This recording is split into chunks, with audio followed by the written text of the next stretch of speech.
ये तो इंडोनेशिया के बाली का जिक्र हुआ क्योंकि वहां पर G20 सम्मेलन जिस तरह से किया गया उसकी तस्वीर वैश्विक स्तर पर सामने आई। लेकिन अब देश का भी जिक्र कर लेते हैं क्योंकि जिस तरह से आफ्ताब केस ने, हत्याकांड ने सबको दहला कर रख दिया। आफ्ताब ने इतने शातिराना तरीके से कत्ल की वारदात को ढकने की कोशिश की कि पुलिस भी उसे जानकर हैरान है। और आफ्ताब की पिटाई के बाद जब श्रद्धा बेसुध थी तब उसने उसका गला घोटा और फिर श्रद्धा के पैसों के इस्तेमाल से ही उसने उसके शव को ठिकाना भी लगाया।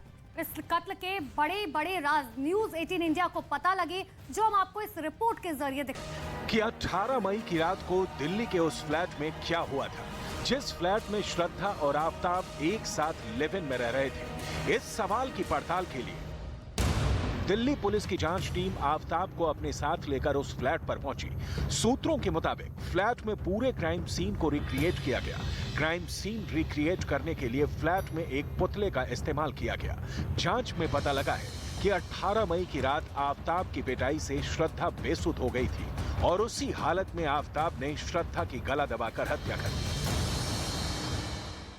पुलिस पूछताछ में खुलासा हुआ है कि बिल्कुल पेशेवर अपराधी की तरह ही आफ्ताब ने इस कत्ल की वारदात को अंजाम दिया और यही वजह है कि घर से पुलिस और फोरेंसिक टीम को खून का एक भी धब्बा नहीं मिला है। लेकिन किचन से एक खून का धब्बा जरूर बरामद हुआ है। लेकिन अभी ये कहना जल्दबाजी होगा। पुलिस का कहना है कि ये खून का धब्बा क्या श्रद्धा का है या फिर ये खून का धब्बा आफ्ताब का है या फिर किसी मांस के टुकड़े का।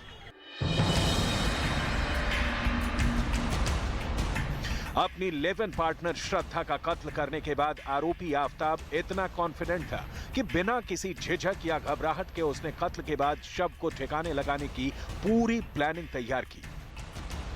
महाराष्ट्र की वसई पुलिस ने श्रद्धा के बैंक खातों की जांच की तो पता लगा कि श्रद्धा के खाते से 54,000 रुपए का ट्रांजैक्शन हुआ है। इनमें से आफ्ताब ने 18,000 रुपए अपने खाते में ट्रांसफर किए थे। इन पैसों का इस्तेमाल आफ्ताब ने श्रद्धा की बॉडी के टुकड़े करने के लिए आरी खरीदने में किया था।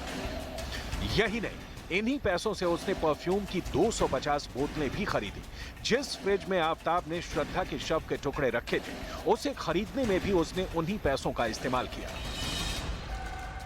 जांच में यह भी दावा किया जा रहा है कि आरोपी आफ्ताब ने श्रद्धा की हत्या करने के बाद उसके क्रेडिट कार्ड का बिल भी भरा है। आफ्ताब को शक था कि अगर श्रद्धा के क्रेडिट कार्ड का बिल ड्यू डेट पर नहीं भरा गया तो बैंक के अधिकारी श्रद्धा के परिवार वालों से संपर्क करने की कोशिश करेंगे, जिसके बाद परिवार श्रद्धा को भी खोजने की कोशिश करेगा।